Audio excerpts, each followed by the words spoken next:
제가 이제 지난주에 우리 이 SED, Severe Emotional Distress 해서 우리 정신질환에 대해서 얘기하는 그런 이제 표현인데, 그 SED가 생기게 때 일어나게 되는 여러 가지 상실들, 여러 가지를 잃어버리잖아요. 그래서 거기에 대해서 우리가 우선은 애도하는 거, 아파하는 거, 충분히 우리는 아파할 필요가 있다.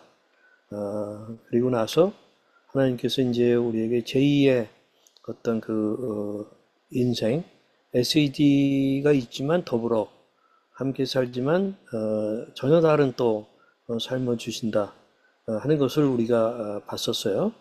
오늘은 그거에 이어서 하는 얘기인데, 제가 이제 외상후 성장이라고 하는 PTG라고 하는 그 개념을 가지고 좀 나누려고 합니다.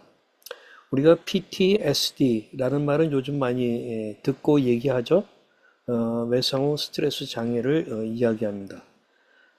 PTSD는 생명을 위협하는 심각한 사건. 지금 지구상에 전쟁이 여러 곳에서 일어나고 있는데요.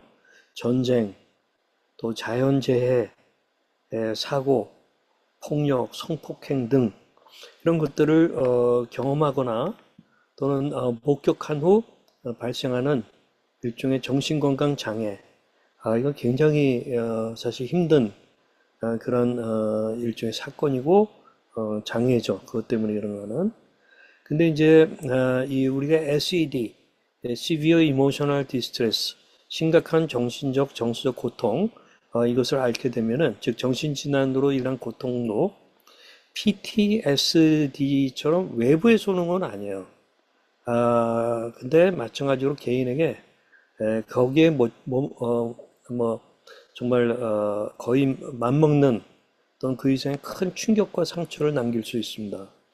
그래서 저는 그것을 내상 후 스트레스 장애 뭐 이렇게 표현하고 싶어요.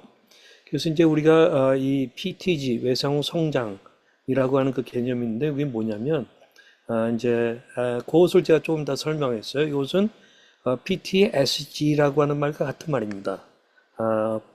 외상 후 스트레스 장애에 그것을 극복하면 성장이 일어나는 건데, 이 PTG라는 건 뭐냐? 개인이 극심한 스트레스나 트라우마를 경험한 후에 오히려 이전보다 더 높은 수준의 심리적인 기능과 성장을 보이는 그런 현상을 의학적으로 또 심리학적으로 이렇게 얘기합니다. 그러니까 이는 단순한 회복, resilience, 우리가 회복 탄력성, 뭐 회복력 그렇게 얘기하잖아요. 그런 단순한 회복을 넘어서 실현을 통해서 삶에 대한 깊은 이해와 긍정적 변화를 이루는 것을 의미합니다. 물론 이것이 그러한 PTSD 또는 우리가 제가 내상 후 어떤 장애, 스트레스 장애 뭐 이런 것들을 겪었을 때 당장 일어나는 일 아니에요. 거기 상실이 있고 그다음에 애도라고 하는 그 기간들이 필요하고 여러 가지 지지와 이해를 받고 뭐 이런 것들을 통해 가지고 그 실현을 통해서 삶에 대한 깊은 이해와 긍정적인 변화를 이루는 그것을 의미합니다. 1990년대 중반에 이 심리학자 바로 이 두 사람인데요.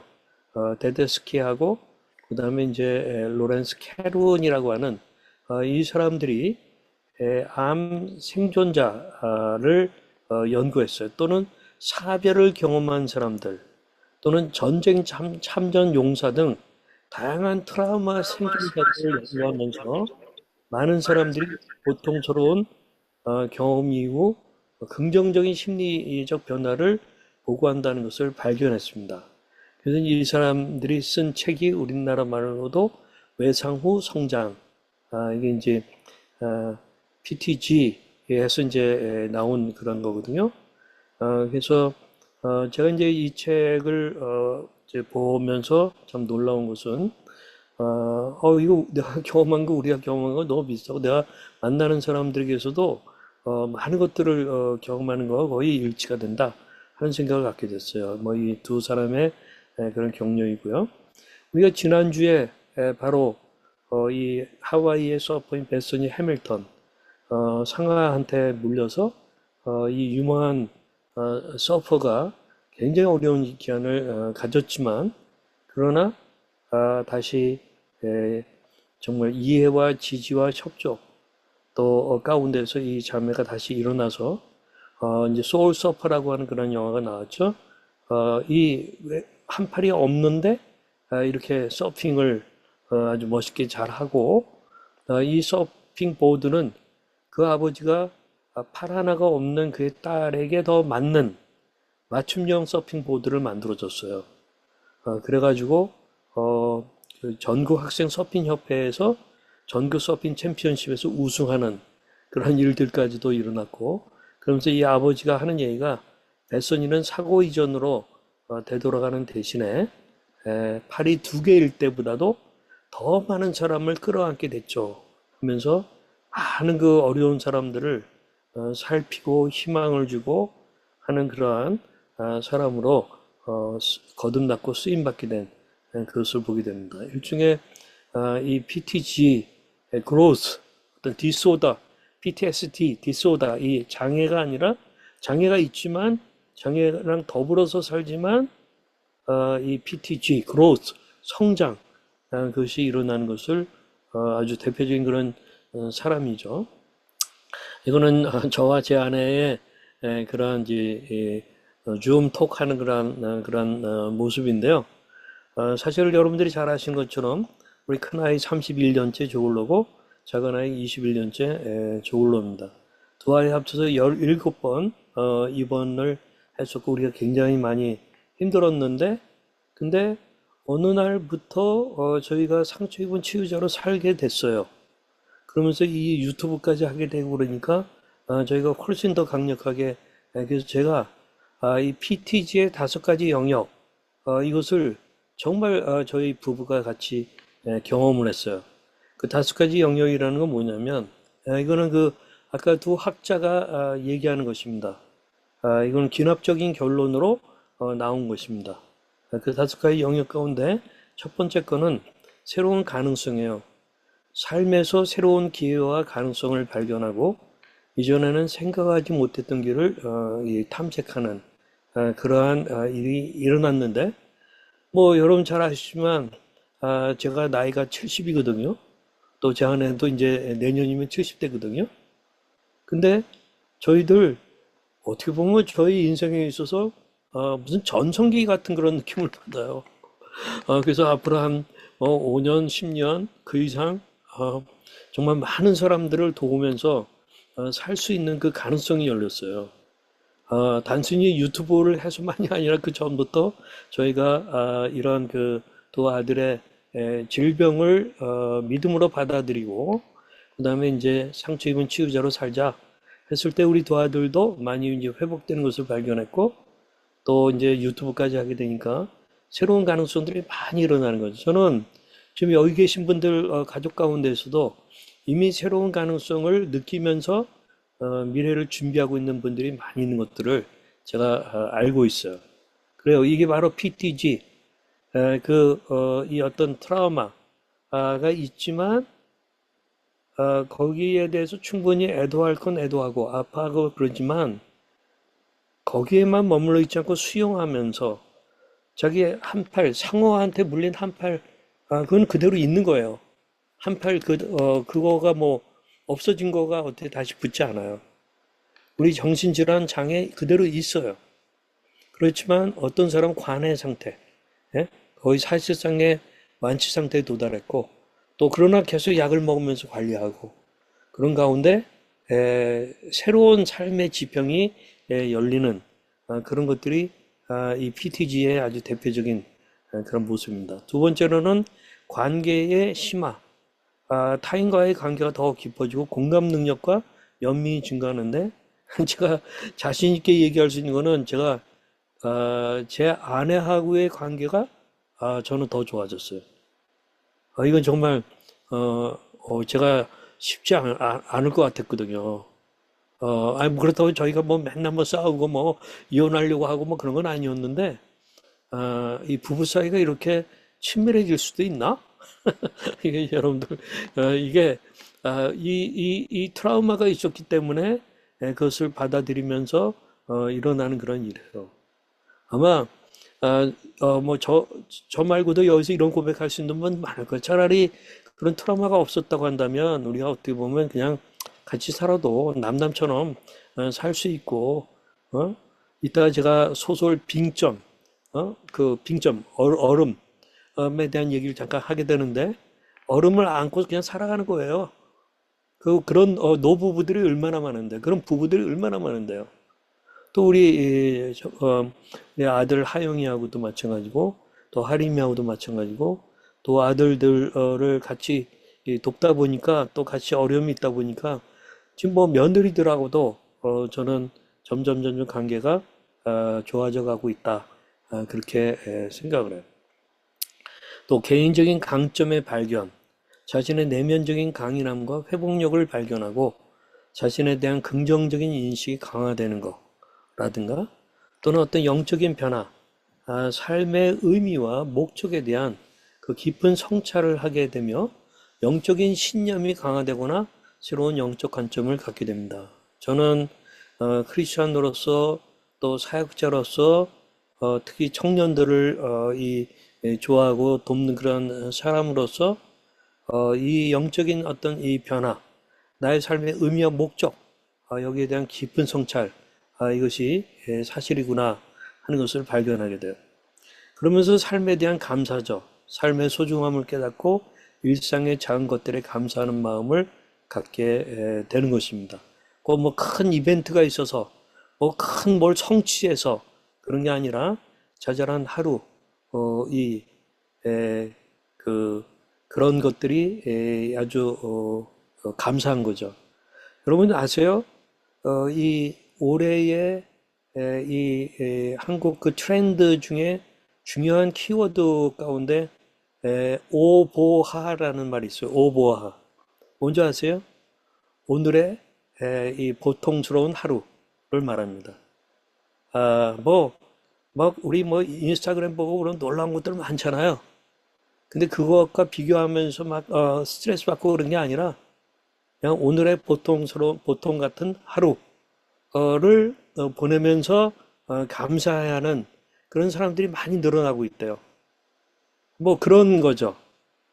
그래서 어떤 삶에 대한 어떤 감사, 이런 것들이 사실 아마 고통들을 알기 때문에 또 여러 가지 트라우마가 있기 때문에 오히려 그것을 극복하는 그런 면에서 이런 일들이 일어나는 게 아닌가 그런 생각을 갖습니다.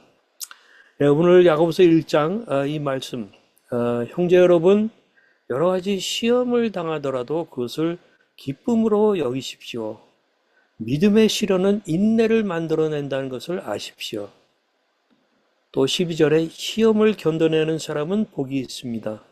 시험을 이기고 인정을 받은 사람은 하나님이 자기를 사랑하는 사람들에게 약속하신 생명의 면류관을 받을 것입니다. 너무나도 귀한 말씀이요. 바로 이 야고보서는 신약 성경의 20번째 책인데 예수님의 형제 가운데 야고보가 있죠. 야고보가 쓴 그러한 책으로 알려져 있어요. 로마 제국 전역에 흩어져 사는 유대인 그리스도인들을 상대로 해서 쓴 책인데 이 시기가 AD 45년에서 49년 사이예요. 그래서 박해와 가난으로 어려움을 겪는 성도들, 잘못된 믿음과 삶의 방식으로 인해서 갈등을 겪는 교회를 대상으로 해서 나온 그런 서신이에요. 여기 보게 되면은 주로 유대인으로부터 이 사람들이 핍박을 받아 아직 로마 당국으로부터는 아직은 좀 아니에요. 주로 유대인으로부터 핍박을 받는데 종교적인 이유로 그랬죠. 그 다음에 사회적인 이유로 유대 사회에서 이 사람들은 크리스찬들이라고 소외당했고 공동체에서 배척을 받았거든요. 그 다음에 정치적인 이유, 일부 유대인들은 기독교를 로마 제국에 대한 반역 행위로 강조하면서 로마 당국에 고발하기도 했죠. 그래서 나중에는 아주 본격적으로 로마 제국에 의해서 핍박이 일어난 것을 알고 있죠. 또 이때 핍박의 형태는 언어적인 공격, 비난, 조롱, 험담, 사회적인 배척, 그 다음에 신체적인 폭력, 기독교인들에 대한 구타, 투옥, 심지어 순교까지 있는 그런 것들을 보게 되는데, 전 이제 이런 것들을 좀 가지고 묵상하면서 우리 SED, 정말 심각한 정신적, 정서적 고통을 겪는 사람들이 또는 그 가족이 그 겪는 그 어려움과 비슷한 게 아닌가 하는 생각을 가지면서 제가 이 야고보서의 말씀을 다시 한번 기억하게 됐어요. 그래서 다시 한번 야고보서 1장부 해석이 어려운 거 없습니다. 제가 다시 한번 읽어드립니다. 형제 여러분, 여러 가지 시험을 당하더라도 그것을 기쁨으로 여기십시오. 그냥 뭐 할 수 없이 그냥 하는 게 아니에요. 기쁨으로 여기십시오. 믿음의 시련은 인내를 만들어낸다는 것을 아십시오. 그 다음에 시험을 견뎌내는 사람은 복이 있습니다. 시험을 이기고 인정을 받은 사람은 하나님이 자기를 사랑하는 사람들에게 약속하신 생명의 면류관을 받을 것입니다. 물론 이 생명의 면류관은 죽고 나서 미래에 우리가 받게 될 그러한 면류관이에요. 그러나 성경에서 얘기하죠. 그것이 미래, 내세적인 것이만이 아니라 현재적으로도 완벽하지는 않지만 부분적으로라도 우리가 경험할 수 있다는 것을 얘기해요. 제가 오늘 주제로 얘기하는 외상 후 성장, PTG, 그 그로스, 성장, 그것이 바로 이 생명의 멸관의 조각이 아닐까 그런 생각을 가져요. 저는 여러분들이 이러한 생명의 멸관을 부분적으로 경험하게 되고 나중에는 완벽하게 누리게 되는 그런 일들이 있게 될 것으로 믿습니다. 여러분, 굉장히 오래된 소설이죠. 미우라 아야코의 이 일본 그 소설가잖아요. 빙점이라고 하는 뭐 영화로도 나왔고 뭐 우리 이미자 씨 노래도 있고 그런 아주 유명한 그 소설이잖아요. 이 미우라 아야코라고 하는 사람이 저는 참 대단한 것 같아요. 제가 이분을 보면은 마음이 깨끗해지고 이분의 글을 읽으면은 너무나도 마음이 편해져요. 이 사람은 22년에 이제 태어났는데 거기 여학교 졸업하고 나서 1940년에 국민학교 교사가 됐는데 그 당시 결핵을 알아가지고 교사직을 그만뒀어요. 그러면서 병원을 전전하면서 거의 13년간 요양생활을 하다가 여기 미우라 미시오라고 하는 정말 천사 같은 남자예요. 공무원인데 좋은 크리스찬이고 이 아내랑 자기가 사흘만 살아도 좋으니 아내랑 결혼하게 해달라 하면서 아내를 사랑하고 프로포즈하고 결혼하게 되고 이제 그러면서 이 아내가 점점 회복됐거든요. 근데 이 아내는 원래는 크리스찬은 아니었었어요.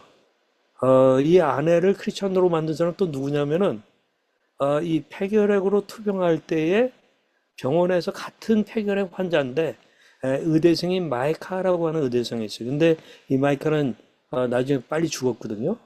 이 마이카를 통해 가지고 이 미우라 아야코가 복음을 들은 거예요. 그리고 성경을 알게 된 거예요. 그러면서 성경에 나오는 그래서 계속 뭐 10여 년 읽어가면서 그러면서 하나님의 사랑을 깨닫게 되고 그러면서 또 자기 이 미시오라고 하는 남자를 만나게 되고 결혼하게 되고 같이 크리스천으로서 미시오라는 이 남편은 대단한 사람 나중에 보면 알겠지만은 그래서 이 빙점이라고 하는 소설을 썼잖아요. 이 빙점이라는 소설. 그래가지고 이 천만엔 그 당시 뭐 일본에서 뭐 이게 40년대인가 50년대 얘기니까 천만엔 이건 대단히 큰 돈이거든요. 그걸로 아주 유명하게 되면서 그다음에 한 거의 뭐 10여 권의 소설을 쓰다가 이제 나중에 다시 또 병이 있어서 돌아가셨어요. 남편은 남아가지고 계속 이제 그런 또 남편도 책을 쓰고 이제 그랬는데 이 빙점이라고 하는 소설이 너무 인상적이어서 제가 잠깐 한번 여러분들에게 스토리 라인만 좀 알려드릴게요. 이 비극의 시작, 여기 루리코라고 하는 딸이 살인되는 사건이 있어요. 그 홋카이도 병원 원장 게이조하고 그 안에 나스에는 귀여운 딸 루리코와 행복한 가정을 꾸리고 있었지만은 나스의 이 아내 나스에가 약간의 좀 외도, 뭐, 제가 볼 때는 그렇게 대단한 것도 아닌데, 하여튼, 그러나, 불륜이라고 말할 수 있는. 왜냐면, 이 원장이 데리고 있는 젊은 의사 무라이가 아주 잘생겼나 봐요. 근데 이 무라이가 나스의 원장 아내를 갖다가 좋아하게 됐어요. 그러면서, 어느 날 미래를, 즐기다가 3살 된 루리코가 이제 들어오니까 밖으로 내보냈고 그 사이에 루리코는 유괴당해 살해당합니다. 이게 이제 비극의 시작의 소설이죠. 그렇게 되니까 남편 또 루리코의 아빠 게이조는 나중에 그거를 알게 되면서 고통과 좀 복수심에 휩싸이게 되죠. 루리코의 죽음은 게이조에게 씻을 수 없는 상처와 죄책감을 남겼습니다. 아내에 대한 불신과 딸을 잃은 슬픔은 게이조를 극심한 고통에 빠뜨렸습니다. 게이조는 딸을 잃은 슬픔과 아내에 대한 복수심에 불타올랐습니다. 아내가 뭐 어떻게 하다가 이 실수해서 그 딸이 죽은 게 아니라 어떻게 보면은 밀회를 즐기면서 딸을 내보냈거든요. 그리고 나서 이제 그런 일이 일어난 걸 알게 됐으니까 사실 게이조의 복수심도 어땠을까 하는 걸 우리 다 이해할 수 있잖아요. 그러면서 이제 요코라고 하는 새로운 이제 여자아이가 등장하는데 이 아이는 아내에게 게이조가 복수하기 위해서 루리코를 죽인 범인의 딸 요코를 입양해요. 뭐 하여튼 그런 일이 일어나게 돼요. 근데 나스에라고 하는 아내는 그걸 알지 못해요. 나스에는 요코가 자신의 딸을 죽인 범인의 딸이라는 사실을 모른 채 요코를 친딸처럼 애지중지하면서 키우게 돼요. 요코는 나스의 사랑을 받으며 밝고 건강하게 성장하지만 마음속 깊은 곳에는 뭔가 불안감을 감추고 있는 그러한 딸입니다. 그러다가 이제 진실이 드러나요. 요코가 7살이 되던 해 나스에는 남편의 일기장을 통해서 요코의 출생 비밀을 알게 됩니다. 얼마나 끔찍하게 놀랐겠어요. 나스에는 요코를 그래서 증오하면서 자기 딸을 죽인 사람의 딸이라는 걸 알게 된 거예요. 그러니까 증오하면서 학대하기 시작합니다. 요코는 영문도 모른 채 엄마의 학대를 견디며 고통스러워합니다. 요코는 자신이 살인자의 딸이라는 사실에 절망하고 죄책감에 시달립니다. 그러면서 이제 요코가 어려운 환경 속에서 꿋꿋이 성장하면서 주변 사람들의 따뜻한 마음을 나누는데 요코의 아름다운 모습에 반한 오빠 친구 키타하라의 구애를 받지만 나스의 그 엄마는 요코가 유괴사를 해보면 딸인 것을 밝히면서 결혼까지 막 방해합니다. 결국 요코는 고통을 견디지 못하고 자살을 시도하고 혼수 상태에 빠집니다. 남겨진 사람들의 이야기, 요코의 죽음은 남겨진 가족들의 큰 슬픔과 후회를 남겼습니다. 게이조는 아내의 악행을 알고 괴로워하고 나스에는 죄책감에 시달립니다. 요코의 친구들은 그녀의 죽음을 슬퍼하며 진실을 밝히려고 노력합니다. 바로 이렇게 이 빙점이라고 하는 소설은 인간의 어떤 죄, 용서, 또 사랑과 증오, 진실과 거짓 등 다양한 주제를 다루면서 독자들에게 아주 깊은 질문을 던집니다. 빙점은 인간 마음속에 숨겨진 빙점을 통해 사실 이 뭔가 얼어붙어 있는 것 같은 그 순간들이 있어요. 뭐 아마 사람들마다 어쩌면 깊은 부부관계 속에서도 자기 아내나 자기 남편에게 미처 말할 수 없는 빙점 같은 게 있을지도 몰라요. 그러한 빙점을 통해서 죄의 보편성과 인간의 나약함을 이야기합니다. 소설 속의 인물들은 각자 마음속에 빙점을 가지고 있으며 그로 인해 고통을 받고 갈등합니다. 작가는 인간은 누구나 죄를 지을 수 있으며 마음속에 빙점을 가지고 살아간다고 이렇게 말을 합니다. 그러면서 이제 그러나 중요한 것은 자신의 죄를 깨닫고 회개하는 것입니다. 용서와 사랑을 통해 빙점을 녹이고 진정한 인간의 모습을 회복하는 것이 중요하다고 이제 강조하면서 또 여기 이제 속편이 나오죠. 요코의 유서에서 시작되는 거예요. 요코는 자신을 학대한 나스에를 용서한다는 내용을 유서에 담아 나스에게 큰 충격을 주죠. 그러면서 나스에는 요코의 용서에 감동받고 자신의 죄를 깨닫지만 동시에 죄책감과 고통에 휩싸입니다. 게이조 역시 요코의 유서를 통해서 진정한 용서의 의미를 깨닫고 나스에와 화해하려고 노력합니다. 요코의 친구들은 그녀의 죽음을 슬퍼하며 그녀의 유지를 이어받아 사랑과 용서를 실천하며 살아갑니다. 나스에는 요코의 용서를 통해 새로운 삶을 시작하고 어려운 이웃을 도우며 속지 않은 삶을 살아갑니다. 결국 게이지와 나스에는 서로를 용서하고 화해하며 요코의 죽음을 통해 진정한 사랑의 의미를 깨닫습니다. 예, 여러분 여기 이 미우라 아야코의 이 빙점이라고 하는 소설에서 어떤 소설에서 게이조와 나스에가 서로를 용서하고 화해하는 그런 과정 가운데는 그 사랑하는 딸의 그런 죽음도 있었고요. 또는 나스에의 약간 이 불륜도 있었고요. 그러면서 또 이 요코라고 하는 살인자의 딸을 입양하는 그런 과정이 있었고요. 그다음에 요코의 그 아픔이 있었고요. 뭐 이러한 것들을 통하여서 이 어떻게 보면은 자 내상 후 성장 PTG 그 스트레스를 트라우마를 받고 거기에서 많은 고통이 있어요. 많은 애도함이 있어요. 슬픔이 있어요. 그렇지만 마침내 용서하고 화해하는 그러한 단계까지 나가게 돼요. 저는 이 미우라 아야코의 또 인생을 보게 되면 아까 그랬죠? 젊어서 초등학교 조사하다 그만두고 폐결핵으로 10여 년 동안 아주 그냥 병원을 전전하면서 살았던 거예요. 그러다가 같은 환자를 통해 가지고 예수의 복음을 듣고 거듭나게 된 거예요. 그러면서 성경을 배우게 된 거예요. 그러면서 인생에 희망이 생기기 시작했어요. 그러면서 또 남편을 만나게 됐어요. 그러면서 같이 이제 그 조그만 자폐상 가게도 하고 그랬는데 이 부부 참 아름다운 부부죠. 저는 이 남편 미수요라고 하는 남편이 참 훌륭한 것 같아요. 아내를 계속 도우면서 그 다음에 아내가 이 구술해주는 말로 하는 거를 갖다 다 받아 적어서 원고를 만들어서 소설 나온 게 한 10여 권이 되니까 대단한 그런 남편이죠. 근데 이 남편과 이 아내의 아름다운 스토리가 있죠. 이게 당당 뉴스라는 거 나온 건데 제가 여기 옮겨봤어요. 일본의 유명 작가 미우라 아야코의 젊었을 때 이야기다. 그녀의 이름이 아직 알려지기 전 남편의 수입만으로 생활을 이어나가기에 어려움이 있었다. 공무원이었거든요. 좀 어렵겠죠. 그래서 생활에 도움이 되고자 자그마한 가게를 차리게 되었다. 어떤 자파상을 차리게 된 거예요. 욕심 없이 시작한 가게였지만 장사가 너무나도 잘 됐다. 가게에서 파는 물건들을 트럭으로 공급할 정도였다. 그만큼 매출도 상당했다. 하지만 그녀의 가게가 잘 될수록 옆집의 가게는 장사가 안 되었다. 그런 상황을 지켜보던 남편이 그녀에게 말했다. 저는 이 남편 참 대단한 것 같아요. 뭐라고 그러냐면 우리 가게가 매우 잘 돼. 이웃 가게들이 문을 닫을 지경이에요. 이건 우리가 생각했던 거와는 어긋나는 것 같아요. 하면서 이제 얘기하니까 두 사람이 같이 고민하기도 하면서 아내는 남편의 배려 어린 이야기에 감동했다.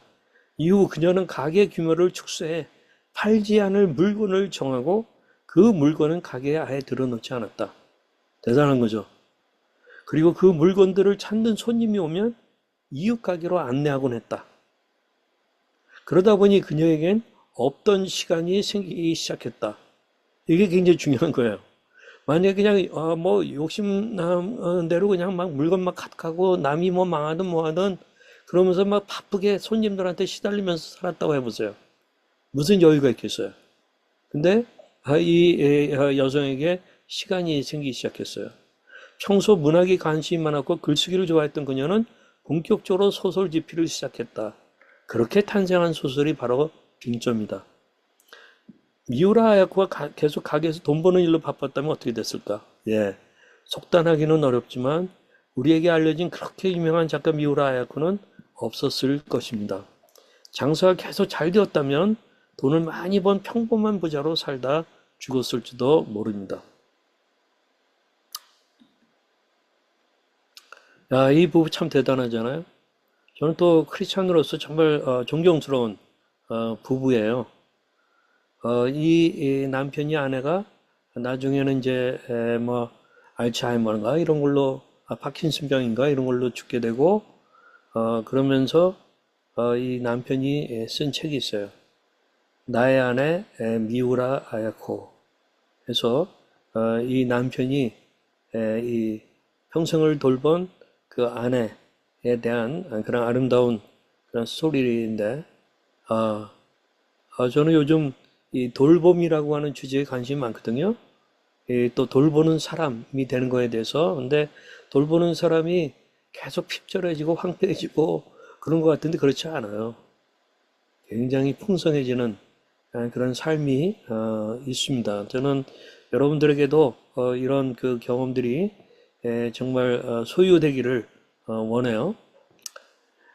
제가 이제 이 지난번에 누가 올려주긴 했던 건데, 제가 이번 2월 24일 날 우리 횃불 트리니티 거기에서 이제 미국 횃불 트리니티의 그레고 교수라고 하는 그 상담학 교수입니다. 이분이 오셔서 마음을 돌보는 목회 어떻게 할 것인가 하는 것에서 우울과 불안, 중독 사회에서 목회의 역할 뭐 이런 그 세미나를 하게 되는데, 우리 최은정 교수가 또 이걸 주관하면서 이 저를 또 초대했어요. 그래서 제가 지금 정품교회 이에 대해서 지금 책을 썼고 이제 그런 일들을 하고 있고 많은 목회자들을 지금 만나고 있잖아요.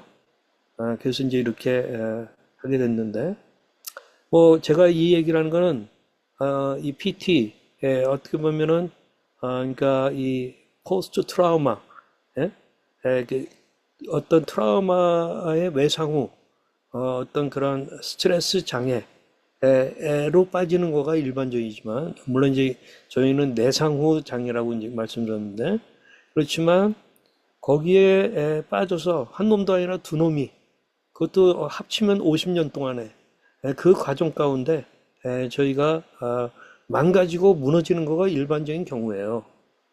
그렇지만 저희는 살았고 살았을 뿐만 아니라 많은 사람들을 돕고 있고 또 저희는 교회를 돕고 있어요. 제가 여기 주제가 거의 영어로 나온 게 보이세요? Hope saves lives. 희망이 생명을 구한다, 살린다. 희망, 그거거든요. 저는 PTG, growth 가운데 중요한 게 희망이라고 생각합니다. 그래서 제가 오늘 주제가 외상 후 성장이었습니다. 저는 여러분들이 다시 한번 이 야고보서 1장 이 말씀을 기억하시길 바랍니다. 형제 여러분, 여러 가지 시험을 당하더라도 그것을 기쁨으로 여기십시오. 믿음의 시련은 인내를 만들어낸다는 것을 아십시오. 시험을 견뎌내는 사람은 복이 있습니다. 시험을 이기고 인정을 받은 사람은 하나님이 자기를 사랑하는 사람들에게 약속하신 생명의 멸관을 받을 것입니다. 제가 말씀드렸죠? 생명의 멸관은 내세의 미래에만 있는 것이 아니라 현세에 여러분들이 받은 상처, 트라우마, 또 SED로 인한 여러 가지 고통들, 그러나 그것을 슬퍼하고 아파하지만 그러나 하나님께서는 PTG, 외상 후 성장, 그런 것들을 저는 주신다고 생각합니다. 그 생명의 멸관을 우리가 같이 누리면서 나누면서 같이 살아가기를 원합니다. 우리 같이 기도하겠습니다. 같이 기도할 때의 첫 번째 기도 제목은 이것입니다. 하나님, 우리 가정 속의 SED는 PTSD, 외상 후 스트레스 장애처럼 우리에게 엄청 고통을 주었습니다. 지금도 허덕이고 있습니다. 그러나 말씀대로 그것을 기쁨으로 여기겠습니다. 도와주세요. 우리 한번 이 기도 제목 가지고 같이 기도할까요? 기도하겠습니다.